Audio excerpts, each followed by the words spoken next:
Hi there, I'm Jess Arce, America's dyslexia expert, and I am the CEO of 3D Learning Experts. And this month is Dyslexia Awareness Month. It's October, so it's also Halloween. Well, Halloween's in 3 days, but I figured why not set the mood? I'm a mom and a wife and a little bit of a witch. Anyway, so today I want to bust the myth that dyslexia is random and you don't know where it comes from. Well, 99% of people with dyslexia inherited it from their mother or father. And so you or your spouse or your baby daddy or your baby mama or whatever the situation may be, have a 50% chance of being the dyslexic gene because it is hereditary. And you might think, well, I don't have dyslexia. However, what I find is the more parents start to learn about dyslexia, the more they start to see those signs in themselves.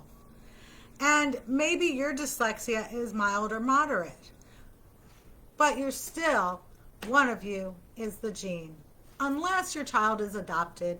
And then, of course, neither of you have the genetic connection to your child. And we have worked with lots of students who have been adopted. So for whatever reason, there's a very large number of kids who are put up for adoption who have dyslexia. I don't think there's an actual planned reason for it. It just happens to be that way. Anyway, in my experience over the years, I have discovered that a lot of times the parents will start to see the signs in themselves and also in one of their parents. You know, people didn't talk about their struggles in previous generations. They just pushed it under the rug and tried their best to hide it. One of the ways you can often find out if someone has the dyslexic gene is maybe you never see them read. Maybe they struggle with reading. Maybe they chose a career that doesn't require a lot of reading. However, they can earn a good living. There's some other videos about the typical careers that dyslexic people will choose because we are of average or above average intelligence and we don't want to settle for less.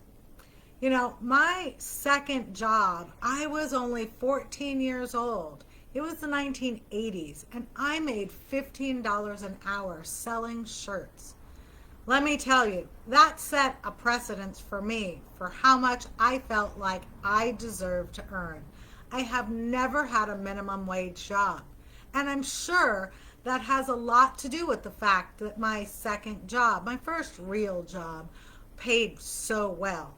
And so I knew I was worth more than minimum wage. And that's what a lot of dyslexic people think. Like, I'm bright. Why should I go get a job at McDonald's? And that's why a lot of people in the prisons are dyslexic because they know they're bright. However, they can't read very well, so they don't want to get a regular job. And so they decide to become drug dealers or go steal in order to make good money. There's actually, we're going to be having an author on one of my podcasts and YouTube channel videos in the near future who wrote a book about that very thing. He was dyslexic, couldn't really read, and became a drug dealer. And then he turned his life around. So, because we're smart, eventually we realize, maybe there's another option. But I think it's 30% of the prisons are filled with people with dyslexia, which is a sad statistic. Don't let your child become one of those statistics. Give them the help that they need today so that they have a promising future. And if you'd like to learn more about our tutoring program, schedule a consultation call with me. 3dlearningexperts.com/consult.